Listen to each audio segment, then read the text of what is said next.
Right here now with more reaction to these explosive, brand new, just released text messages between Peter Strzok, Lisa Page, Congressman Jim Jordan, Congressman Mark Meadows.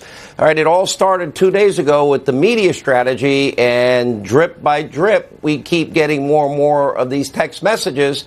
What do we see, Congressman Meadows? It looks like the FBI, DOJ, now the CIA, leaking all this information before the election, after the election, all designed to destroy Trump. Some of them are involved in leading an investigation supposedly against him.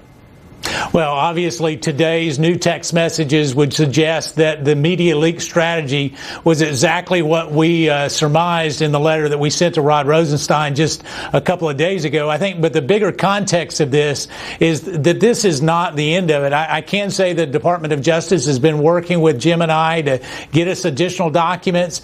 And I can tell you, there are dozens of other documents that would support the fact that Peter Strzok and Lisa Page had ongoing relationships with multiple reporters, and that they were feeding them information to spin a narrative against this president. No, it's not legal. It's against protocol. But the other thing is they are denying it, and we have the proof that would suggest otherwise. So, a good reporting tonight on behalf of Catherine and Sarah with these text messages. But I can tell you this: we believe that all the documents need to be made available to the American people. Let them judge. We have nothing to hide. The president has nothing to hide. Let's get it out there. Well, let's talk about that, Jim Jordan. Look, a lot of people, including me, are frustrated because we've been waiting and requesting, Congress has requested, and it's been denied again and again and again, and there's been constant obstruction. But specifically, there is something apparently on pages 10 through 12, 17 through 34 of the Rod Rosenstein, when the signature of the third FISA renewal, the fourth warrant altogether, 302s, which would get into more detail with Christopher Steele and Bruce Orr. They were trying to Steele was trying to feed his information, funnel it through Bruce Orr to Robert Mueller's group, which conflicts them, I think. Then, of course, you've got the Gang of Eight information. Then I think at some point we should get all the Strzok Page text messages and correspondence. When are we going to get this information? People are frustrated.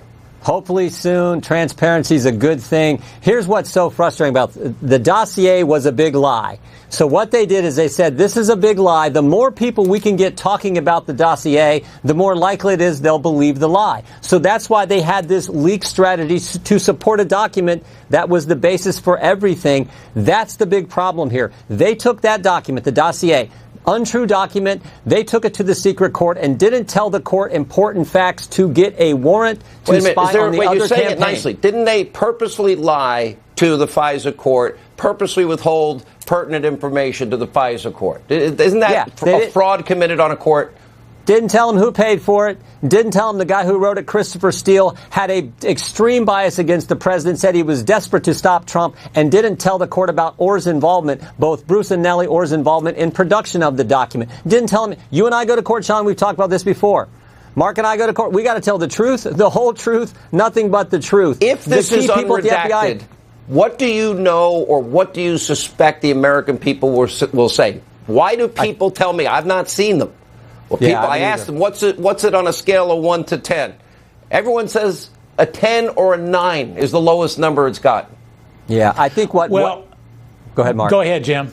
Well, I was just going to say, I think Matt Gaetz and some others said it best last week. It's probably what's not there. We'll probably see very clearly they didn't tell the court the things you and I just talked about, that if we were in front of court, we would have to tell them. So I think it'll be the omission, what was omitted from the FISA application. That'll be the big news. But those 302s are important, too, because the pattern was every single time Bruce Orr communicated with Chris Steele and with Glenn Simpson, he immediately went to the FBI and reported on that conversation. I want to know what those reports contain. What all did he say to these key people who were the ones who paid for and put together the dossier in the first place?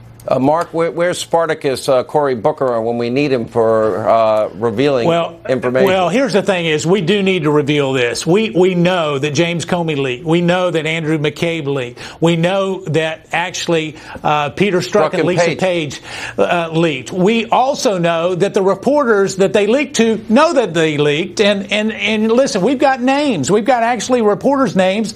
I believe that journalism is alive and well, but at the same time, we've got to make make sure that we get rid of this in the FBI and DOJ. Are you I will confident? say this. I am told that there's exculpatory evidence in the 302s, Gang of Eight information, and in the unredacted FISA that they literally purposely withheld exculpatory evidence as it relates to Papadopoulos, Carter Page. Is that true? Well, we've heard the same things. I can tell you, seeing some of the unclassified documents, there is more of the story that has not been shared with the FISA court and actually with the American people. The time is now. We've got to get it out there, and we're calling on the president, hopefully, to release those documents. All right, gentlemen, thank you both for what you do. I know it's taken a lot of courage and work on both your parts.